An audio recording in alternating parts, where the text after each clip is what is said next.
Tarde o temprano, todos descubrimos que la vida cristiana es un campo de batalla. No es un campo de juegos, no es un campo donde te enfrentas a tu prójimo, a tus semejantes. No, todo lo contrario. Es un campo donde te enfrentas a un enemigo que es muy poderoso. El hecho de que Pablo usara términos militares para ilustrar el conflicto con Satanás tiene sentido. Pablo mismo estaba encadenado a un soldado romano y sus lectores estaban familiarizados con soldados y con el equipo que usaban. A decir verdad, las ilustraciones militares eran las favoritas de Pablo. Como cristianos nosotros nos enfrentamos a tres enemigos: el mundo, la carne, el diablo. El mundo se refiere al sistema alrededor nuestro que se opone a Dios. Se manifiesta en los deseos de la carne, en los deseos de los ojos, en la vanagloria de la vida. Y la definición de la palabra mundo es básicamente una sociedad separada de Dios. La carne es la vieja naturaleza que hemos heredado de Adán. Una naturaleza, como ya sabes, que se opone a Dios y que no puede hacer nada espiritual para agradar a Dios. Por medio de su muerte y su resurrección, Cristo venció al mundo, a la carne y al diablo. En otras palabras, nosotros no luchamos para obtener victoria, sino que luchamos del lado de la victoria. ¿Por qué? Porque la victoria es de Jesús.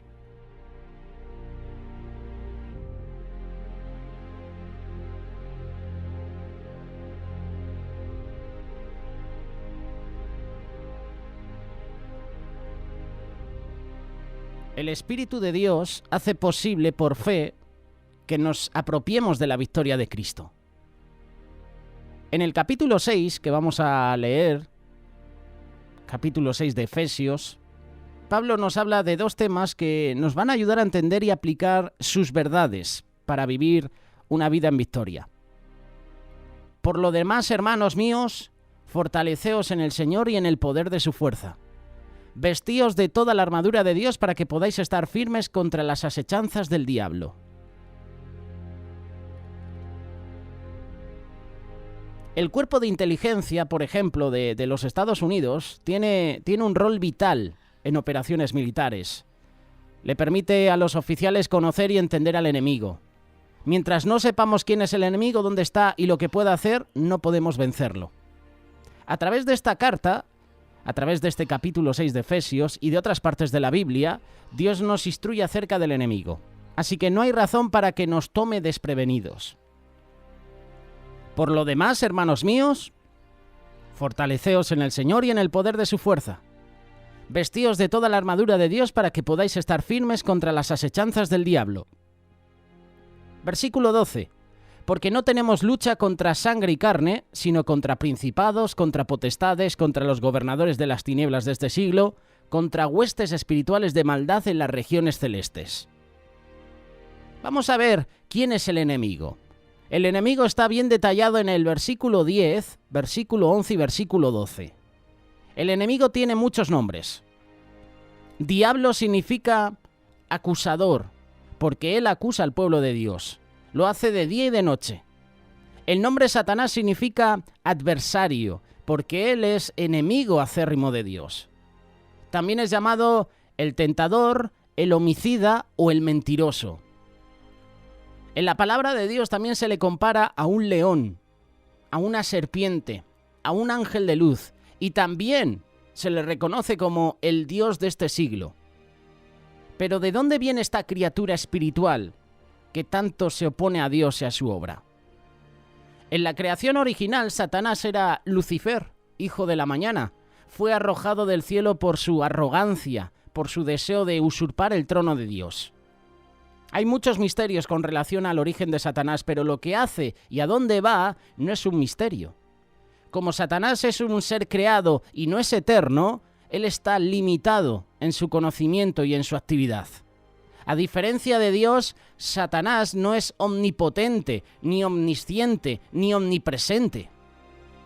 Entonces, ¿cómo es que él hace tantas cosas y está en tantas partes al mismo tiempo? La respuesta es que tiene una organización, vamos a decirlo así, de ayudantes. Pablo los llama principatos, potestades. gobernadores de las tinieblas, huestes espirituales de maldad. Está hablando de un ejército de demonios que asisten a Satanás en sus ataques contra ti y contra mí. En Apocalipsis capítulo 12, verso 4, el apóstol Juan nos dice que 1/3 de los ángeles del cielo cayeron juntamente con Satanás. Todo esto cuando Satanás se rebeló contra Dios. 1/3. Esto es increíble. Bueno, no 1/3, no, prácticamente la tercera parte. La tercera parte de los ángeles del cielo. No es solo Satanás. 1/3, una tercera parte, son muchos. Como Satanás sedujo a otros ángeles. Daniel también escribe que los ángeles de Satanás lucharon contra los ángeles de Dios para tomar control de los asuntos de las naciones. Y en estos mismos momentos, una batalla espiritual se está llevando a cabo en las esferas celestiales, y tú y yo somos parte de esa batalla. Lo más importante de todo es que nuestra batalla no es contra seres humanos. Mi batalla no es contra ti. Tu batalla no es contra tu padre, contra tu madre, contra tus hermanos. Tu batalla es contra poderes espirituales. Y a veces perdemos el tiempo peleándonos con la gente cuando deberíamos estar luchando contra el demonio que busca tomar control sobre la gente para que se oponga a la obra de Dios. Durante el ministerio de Pablo en Éfeso, hubo un disturbio que pudo haber destruido a la iglesia. No fue acusado solo por Demetrio y sus asociados, sino que detrás de ellos estaba Satanás y sus compinches. Cuando Pablo y la iglesia oraron, la oposición fue silenciada. Cuando oras, estás obteniendo victoria sobre Satanás. Estás obteniendo victoria sobre sus enemigos. Por eso la oración es importante en tu vida y en mi vida. Si no hay oración, somos un blanco fácil. Somos una presa muy buena para el enemigo.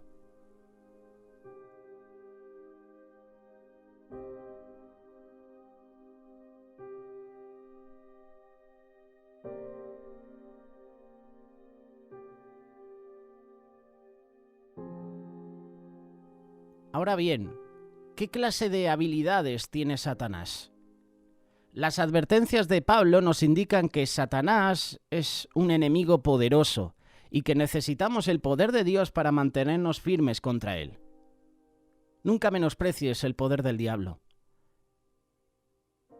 El libro de Job nos dice que Satanás tiene poder sobre el cuerpo de un hombre, sobre su casa, sobre su riqueza, sobre sus amigos.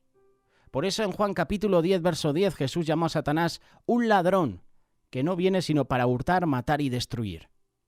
Satanás no puede hacer nada que Dios no apruebe. Primera carta de Juan capítulo 4, verso 4 dice que mayor es el que está en vosotros que el que está en el mundo. En este pasaje que estamos leyendo de Efesios, nos estamos dando cuenta que tú y yo estamos luchando contra las asechanzas del diablo. Asechanzas del diablo significa que él es integrante, que él es engañoso, que tiene artimañas. Nosotros no podemos darnos el lujo de ignorar las asechanzas del diablo. Algunos hombres o mujeres usan estratagemas para engañar, pero detrás de ellos está el mayor engañador, está Satanás. El mismo Satanás se disfraza como ángel de luz y busca cegar las mentes de la gente a la verdad de la palabra. El hecho de que Pablo usara la palabra luchar indica que estamos involucrados en una batalla mano a mano y que no somos simplemente espectadores. Satanás quiere usar nuestro enemigo externo, al mundo, a nuestro enemigo interno, la carne, para vencernos. Sus armas, sus planes de batalla son poderosos. Así que ya hemos visto quién es el enemigo. Hemos visto qué habilidades tiene. Ahora veamos el equipo que Dios nos ha dado para derrotar a Satanás. Ese equipo lo encuentras en los versículos 13, 14, 15, 16 y 17. Efesios capítulo 6. Por tanto, tomad toda la armadura de Dios para que podáis resistir en el día malo, y habiendo acabado todo estar firmes. Estad pues firmes, ceñidos vuestros lomos con la verdad y vestidos con la coraza de justicia. Calzados los pies con el apresto del Evangelio de la paz. Sobre todo tomad el escudo de la fe, con que podéis apagar todos los dardos de fuego del maligno. Tomad el yelmo de la salvación y la espada del Espíritu, que es la palabra de Dios. Este es el equipo que tú y yo necesitamos para derrotar a Satanás. Como estamos luchando contra enemigos espirituales, necesitamos un equipo especial, tanto en la parte ofensiva como en la parte defensiva. Dios nos ha dado toda la armadura necesaria, así que no debemos omitir ninguna de sus partes, ninguna de sus piezas. Satanás busca la parte más vulnerable, la parte que no está protegida. Pablo nos ordena que nos pongamos toda la armadura, que tomemos todas las armas y que nos mantengamos firmes contra Satanás. Sabiendo que Jesús ya ha derrotado a Satanás y que tenemos la armadura espiritual, tenemos las armas necesarias, por fe aceptamos la protección de Dios que nos da para enfrentarnos al enemigo. Romanos capítulo 8, verso 31 dice: si Dios es por nosotros, ¿quién contra nosotros? Así que vamos a ir analizando las diferentes piezas de esa armadura. El cinturón de la verdad. Satanás es un mentiroso, pero tú y yo, cuya vida debe estar controlada por la verdad, puede derrotarlo. Si tú te das cuenta, cuando analizas una armadura o analizas alguna vestimenta, por ejemplo, cuando te pones el cinturón, ¿qué característica tiene el cinturón? El cinturón sujeta, ¿verdad?, el pantalón para que no se te caiga. El cinturón sujeta las otras piezas de la armadura. La verdad es la fuerza esencial para vivir una vida en victoria. Un hombre o una mujer de integridad, con una conciencia limpia, puede enfrentarse al enemigo sin miedo. El cinturón también sostiene la espada. Si no vivimos una vida en la verdad, nosotros no podemos usar la verdad de la palabra. Una vez que la mentira entra a la vida del creyente, todo comienza a desmoronarse. Por más de un año, el rey David mintió acerca de su adulterio con Betsabé y por consiguiente nada le fue bien. Los Salmos 32 y 51 nos hablan del precio que tuvo que pagar por esas mentiras. El cinturón de la verdad. La coraza de justicia. Esta pieza de la armadura, hecha de placas de metal o cadenas, cubría el cuerpo de un soldado desde la nuca hasta la cintura, tanto por delante como por detrás. Y la coraza simboliza la justicia de Cristo en tu vida y en mi vida. Satanás es el acusador, pero él no puede acusar al creyente que está viviendo una vida piadosa en el poder del Espíritu. La clase de vida que llevemos puede fortalecernos contra los ataques de Satanás o puede debilitarnos. Cuando Satanás nos acusa, es la justicia de Cristo que le da seguridad de su salvación. Sin embargo, nuestra posición en la justicia de Cristo, sin la práctica diaria de la justicia, le da más oportunidad a Satanás de atacarnos. ¿Te has puesto la coraza de la justicia? ¿Te has puesto el cinturón de la verdad? Si Cristo es tu justicia, ¿cómo puede Satanás quitarte esa justicia? Si Cristo te promete que nunca te dejará ni te abandonará, ten la seguridad de que tus órganos vitales están protegidos todo el tiempo. Los aspectos esenciales de nuestra protección están en su lugar porque estamos en Cristo. Llega el calzado del Evangelio de la paz. El soldado romano usaba sandalias con tachuelas en las suelas para darse una mejor tracción en el campo de batalla. Si queremos mantenernos firmes y resistir, entonces necesitamos los zapatos del Evangelio de la paz. ¿Y cómo tenemos paz con Dios? Por medio de Jesús, por medio del Evangelio. No tenemos que tener miedo de los ataques de Satanás ni de los hombres. Debemos estar en paz con Dios, debemos estar en paz con el prójimo. Si quieres derrotar al enemigo, tienes que estar en paz con Dios. Si quieres derrotar al enemigo, tienes que estar en paz con tus hermanos. El calzado del Evangelio tiene otro significado. Tú y yo debemos estar preparados todos los días para compartir el Evangelio con un mundo perdido. Tú y yo, cuanto más compartimos el Evangelio, más victorias hay.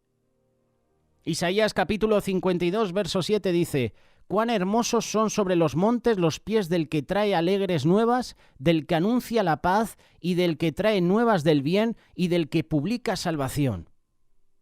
Si nos ponemos los zapatos del Evangelio de la paz, tendremos los bellos pies que mencionan aquí.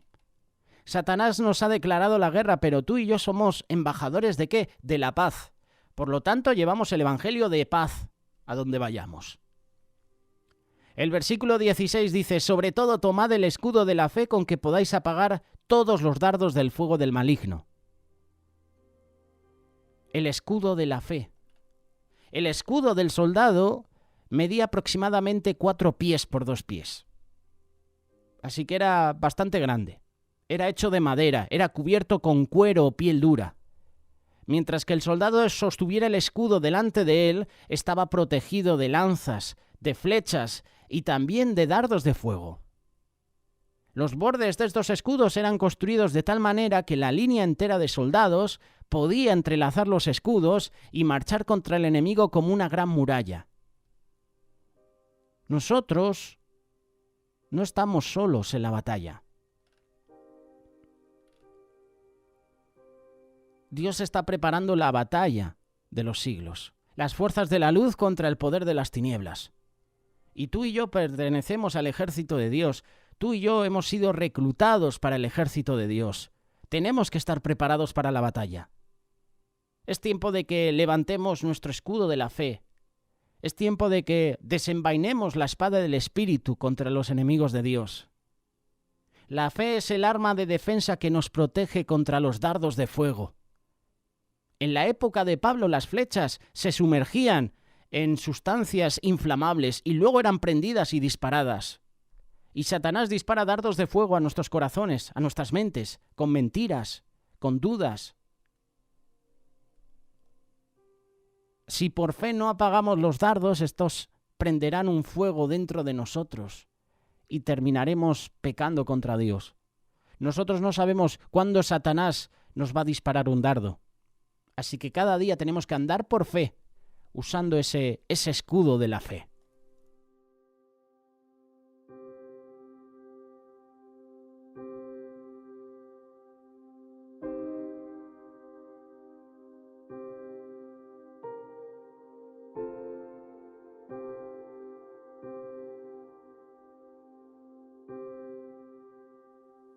Tenemos también el yelmo de la salvación que menciona el versículo 17.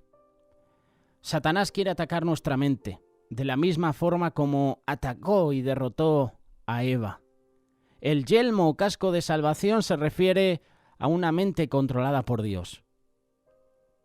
Es una pena que muchos hermanos y hermanas tengan la idea de que el intelecto no es importante, cuando en realidad tiene un rol vital en el crecimiento del cristiano. Cuando Dios controla la mente del cristiano, Satanás no puede llevarla por el mal camino. El cristiano que estudia su Biblia, que aprende el significado de las doctrinas, que tiene su tiempo de intimidad con Dios, que tiene estudios bíblicos, que está todo el día pendiente de las cosas de Dios, no va a ser llevada fácilmente por el mal camino. Segunda carta de Pedro, capítulo 3, verso 18, dice: «Creced en la gracia y en el conocimiento de nuestro Señor y Salvador Jesucristo». Donde quiera que Pablo iba, él le enseñaba a los nuevos conversos las verdades de la palabra de Dios. El yelmo o casco de salvación protegía sus mentes de las mentiras de Satanás. En las guerras, si un soldado no se pone un casco, una bala perdida, el impacto de metralla, si le da en la cabeza, lo puede matar. El yelmo de la salvación nos protege nuestra mente, nuestros pensamientos, de las mentiras de Satanás. Tenemos la espada del Espíritu, que es la palabra de Dios. Esta espada es el arma de ataque que Dios nos da. El soldado romano ponía en su faja una pequeña espada para las luchas mano a mano. Hebreos capítulo 4, verso 12, compara la palabra de Dios con una espada porque es filuda, es cortante, puede penetrar al hombre interno de la misma forma que una espada física puede penetrar el cuerpo.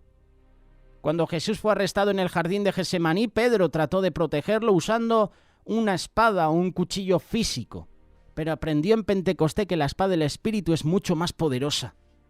Por eso Hechos capítulo 2, verso 37 nos dice que en Pentecostés, cuando Pedro compartió la palabra de Dios con la gente, que estos se compungieron de corazón, la palabra de Dios, la espada del Espíritu, eso es lo que hace. Convicción en sus corazones por sus pecados. Moisés también trató de conquistar con una espada física, pero descubrió que la palabra de Dios era suficiente para derrotar a Egipto. Una espada física penetra el cuerpo, mientras la espada del Espíritu penetra el corazón. Cuanto más se usa una espada física, más pierde su filo. En cambio, cuanto más usas la palabra de Dios, más filo se vuelve, hay más filo. Una espada física requiere la mano del soldado, pero la espada del Espíritu Santo tiene su propio poder. La Biblia dice que la palabra de Dios es viva y eficaz. El Espíritu Santo no solo escribió la palabra, sino que también la esgrime cuando la cogemos por fe y la usamos. Y una espada física corta para dañar y matar, mientras que la espada del Espíritu corta para sanar, para dar vida. Cuando tú y yo usamos la espada contra Satanás, le podemos dar un golpe que lo puede incapacitar. Cuando incapacitamos a Satanás, este no daña la obra de Dios. Cuando Jesús fue tentado en el desierto, por ejemplo, Cristo usó la espada del Espíritu. Usó la palabra de Dios para derrotar al enemigo. 3 veces Jesús le dijo a Satanás, escrito está. Es curioso, pero si tú analizas la tentación de Jesús, puedes notar que Satanás también puede citar la palabra. Lucas capítulo 4, verso 10, dice que Satanás le dijo a Jesús, porque escrito está. Pero Satanás no citó la palabra adecuadamente. Satanás usa la palabra de Dios para confundirnos, así que es bien importante que aprendamos la palabra de Dios. Cuanto más conocemos la palabra de Dios, más fácil te será detectar las mentiras de Satanás, y de esta manera vas a poder rechazar sus ofrecimientos. En un sentido, la armadura de Dios es un retrato de Jesucristo. Cristo es la verdad. Él es nuestra justicia, Él es nuestra paz. Su fidelidad se hace posible en nuestra fe. Él es nuestra salvación. Él es la palabra de Dios.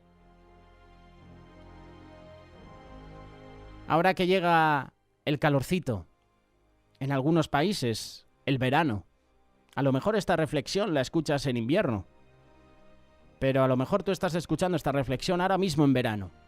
¿Te pondrás el bañador para ir al campo de batalla?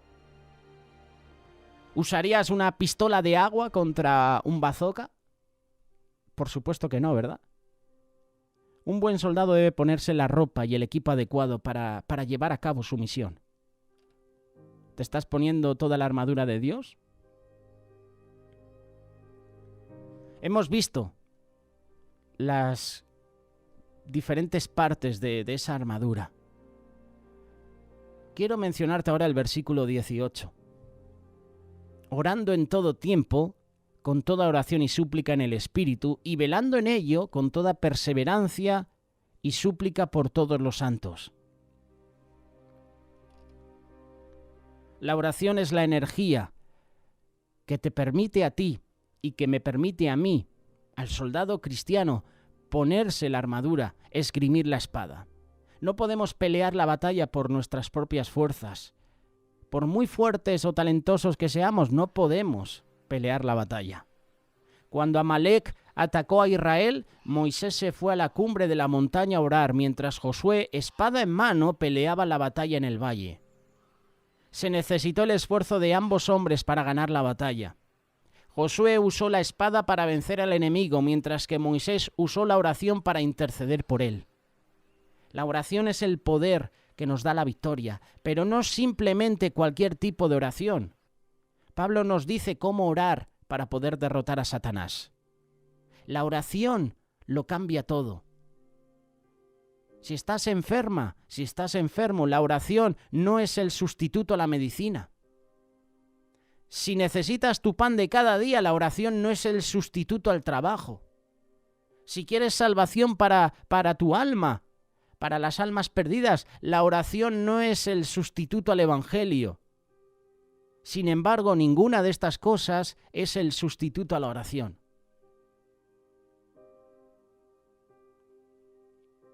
Los hermanos oran. Algunos están sanos y podrían estar enfermos.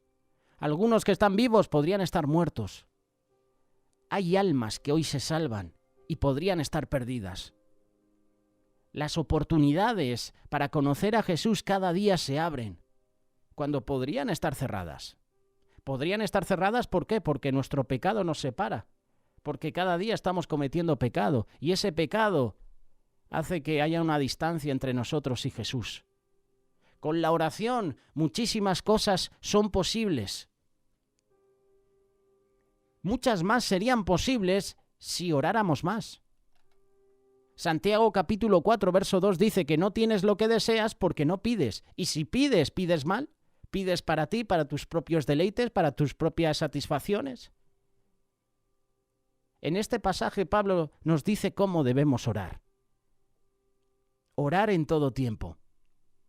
Obviamente esto no significa estar repitiendo oraciones como cotorras, sin parar.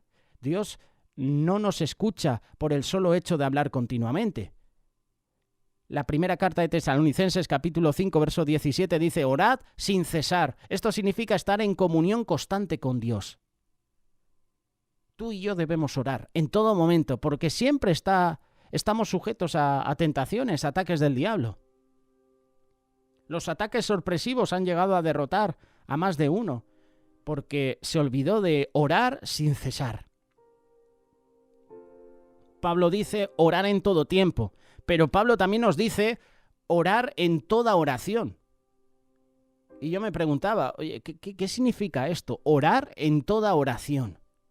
¿Te has hecho alguna vez esta pregunta? ¿Qué significa orar en toda oración? Hay varias formas de orar. Oración, súplica, intercesión, acción de gracias. Muchas veces tú y yo nos quedamos dentro del marco de orar para pedir cosas. ¿Te has dado cuenta? ¿Te has dado cuenta que últimamente nuestras oraciones es para pedir, verdad? El creyente que solo ora para pedir cosas está perdiendo la bendición que viene cuando intercedemos por otros, cuando damos gracias. En realidad, ser agradecido es un gran arma para derrotar a Satanás. La alabanza cambia las cosas. La oración también cambia las cosas. La intercesión por otros puede traer victoria a nuestras propias vidas. Job capítulo 42, verso 10 dice: y quitó el Señor la aflicción de Job cuando Job hubo orado por sus enemigos. Te lo vuelvo a repetir. Y quitó el Señor la aflicción de Job cuando él hubo orado por sus amigos. Es decir, que si yo intercedo por otros, si yo estoy cada día clamando por mis amigos, orando por ellos, el Señor puede sanarme de enfermedades, el Señor puede quitarme cargas, el Señor me quita la aflicción.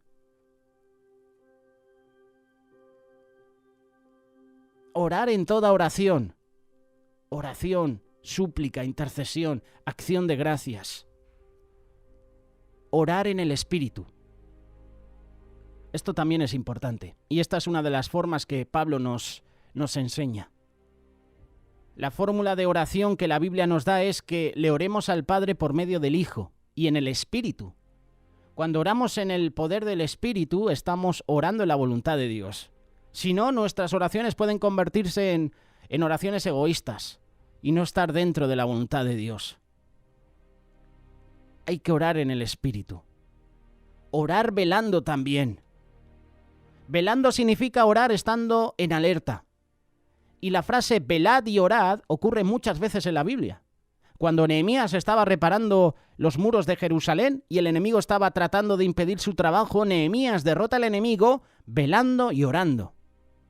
Jeremías capítulo 4, verso 9. Entonces oramos a nuestro Dios y por causa de ellos pusimos guarda contra ellos de día y de noche. Eso es velad. Eso es estar en alerta, en guardia. Velad y orad es el secreto de la victoria sobre el mundo, sobre la carne, sobre el diablo. Pedro se durmió en Getsemaní, cuando debía haber estado velando y orando. Y como resultado, hubo victoria de Satanás sobre su vida. ¿Por qué? Porque luego Pedro negó a Jesús. Porque luego Pedro abandonó a Jesús. ¿Qué hubiera pasado si Pedro hubiera estado ese momento velando y orando? Pues a lo mejor Pedro no niega a Jesús. Pedro no abandona a Jesús. No lo sabemos. Pero es una pregunta que yo muchas veces me he hecho. Si Pedro no se hubiera dormido, ¿qué hubiera pasado? Si tú y yo no velamos y oramos, pueden suceder cosas negativas a nuestra vida. El enemigo toma ventaja. Dios espera que usemos los sentidos que Él nos ha dado, pero esos sentidos tienen que estar guiados por el Espíritu Santo, para detectar así cuando Satanás comienza a obrar. Pablo también nos dice, seguir orando y perseverando. La palabra perseverancia significa que no debemos de darnos por vencidos. Ser perseverantes no significa que estamos tratando de forzar a Dios a que nos dé lo que queremos, sino más bien que nos sentimos tan agobiados que no podemos descansar hasta no recibir respuesta de Dios. Por eso Jesús contó la parábola del juez injusto. Una viuda le pedía justicia al juez todo el tiempo, pero él no le hacía caso. La viuda tanto agotó su paciencia que finalmente éste dictó un fallo a su favor, porque estaba simplemente cansado de los ruegos. Otra vez esta mujer. ¡Qué cansina, madre mía! ¿Otra vez tú? Oye, rey, que tienes una visita. ¿Quién es? Una amiga conocida. Cansado de los ruegos constantes de la viuda, el rey accedió. Finalmente dictó un fallo a su favor. Y Jesús contó esta parábola para enseñarnos de que debemos de orar y no darnos por vencidos. Aunque Dios no es como ese juez injusto y altanero, Él nos dice que debemos de ser persistentes como la viuda. Dios nunca se cansa de nuestras peticiones, aun cuando nos parezca que no nos está escuchando. Dios cada día te invita a orar y Él promete escucharte. Grandes cosas suceden cuando oramos. Él nos ama. Jesucristo nos manda a orar y nosotros le mostramos amor cuando obedecemos sus mandatos. Hebreos capítulo 4, verso 16 dice: acerquémonos pues confiadamente al trono de la gracia para alcanzar misericordia y hallar gracia para el oportuno socorro. Esto es una promesa de parte de Dios. Esta es una promesa maravillosa. Pero muchos de nosotros oramos muy pocos. La oración no es hacer la voluntad del hombre en el cielo, sino hacer la voluntad de Dios en la tierra. Este es un dicho muy conocido de Robert Lowe. Muchas veces nosotros dejamos de orar cuando Dios está a punto de darnos la victoria. Sinceramente, ¿quién puede orar toda la noche? No mucha gente. Pero todos podemos perseverar en oración, un poquito más. La iglesia del siglo I oró sin cesar mientras Pedro se encontraba en la prisión. Esta es una de mis historias favoritas. A Jacobo lo matan y Pedro está en la cárcel. ¿Qué hace la iglesia? Oró sin cesar por Pedro. Hubo intercesión por Pedro en la iglesia, mientras nuestro hermano Pedro estaba en la cárcel. Y a último minuto Dios le dio la respuesta. Dios saca a Pedro de la cárcel y Pedro se presenta en la iglesia, se presenta en las diferentes casas. Sigue orando hasta que el Espíritu te diga que pares o el Padre te conteste. Cuando estés a punto de darte por vencido, Dios te dará la respuesta. Y no nos olvidamos de la parte final. Orar por todos los santos. Cuando se trata de la oración, Jesús nos ha dado la oración modelo. Él comienza con el Padre nuestro y no con Padre mío. Nosotros oramos como parte de la gran familia de Dios. Debemos orar los unos por los otros. Y en este pasaje Pablo le pide a los efesios que lo apoyen en oración. ¿No era Pablo el que había ido al tercer cielo y vuelto? Sí. Pero Pablo necesitaba las oraciones de los santos. Con mayor razón nosotros. Si nuestras oraciones pueden ayudar a otros creyentes a derrotar a Satanás, entonces su victoria también es nuestra. Pablo no pidió que oraran por su comodidad o por su seguridad, sino por la eficacia de su testimonio. Pablo pidió orar por su vida, por su ministerio. Así que el mensaje es claro. La Biblia, la palabra de Dios es muy clara cuando dice que el diablo es real. Y al diablo, mira, no le interesa a una persona que tiene adicciones. Al diablo no le interesa una persona que fuma, que se droga. Al diablo no le interesa una vida destruida por X vicios. No le interesa. ¿Por qué? Porque ya tiene esa vida.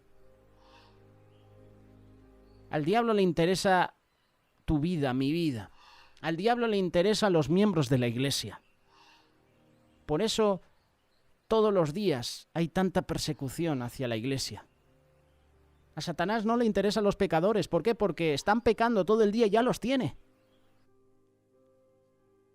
Al diablo le interesa tu vida y mi vida. Hay un reino espiritual más allá de nuestra vida finita, donde la batalla por las almas se está librando en estos momentos. Jesucristo ya ha ganado la victoria, pero las batallas se siguen librando porque Satanás quiere hacer de los cristianos y del cristianismo algo débil, algo ineficaz. Por eso se inventa tantas cosas, que si el Big Bang, que si descendemos del mono, que si hay vida en otros países. ¿Para qué? Para que tú te creas eso y no tengas un encuentro personal con Jesús. Para que tu mente se llene de conocimiento humanista, para que tu mente entre en duda y digas, oye, pues a lo mejor hay vida en otros países, en otros planetas. Obviamente hay vida en otros países. ¿Me entiendes, no? Satanás quiere hacer que tú y yo, como discípulos de Cristo, quiere hacer que el cristianismo sea débil. Y estas batallas espirituales en esferas invisibles son reales, como las batallas que se libran en la tierra. Hay batallas también que ocurren dentro de nuestros propios pensamientos, en nuestras relaciones, en nuestras actitudes y hasta las decisiones que tomamos cada día. Si el diablo nos puede hacer perder la paciencia con nuestros hijos, o que menospreciemos a nuestro esposo o nuestra esposa, o que hablemos mal de alguien, habrá logrado debilitar nuestro testimonio. Dios nos da su armadura espiritual para cada batalla a la cual nos estamos enfrentando cada día. La armadura de Dios está basada en la verdad, en la justicia, en la fe, en la paz. Y Dios nos pide que nos armemos con sus atributos, no con los nuestros. Cuando te pones la armadura de Dios, te estás poniendo a Jesús, porque Jesús significa todo. Verdad, justicia, fe, salvación, paz. Tenemos el poder de la oración que pone la batalla en manos de Cristo. Y Cristo ya triunfó sobre el enemigo. Así que no temas, no vivas temeroso del diablo. Más bien debemos mantenernos en alerta, orando para percatarnos de sus estratagemas, para que cuando se presenten podamos pelear la batalla vestidos con toda la armadura de Dios. ¿Te has puesto esa armadura de Dios? ¿Te falta alguna pieza? Es hora de ponerse toda la armadura de Dios. Que Dios te bendiga y recuerda que en Cristo somos más que vencedores. Recuerda que el enemigo está vencido. Es un spoiler. Te echo un spoiler final. Satanás está vencido. Tiene las horas contadas. Pero Satanás te quiere a ti. Satanás me quiere a mí. Busca cada día a Dios. Y el enemigo no tendrá nada que hacerte.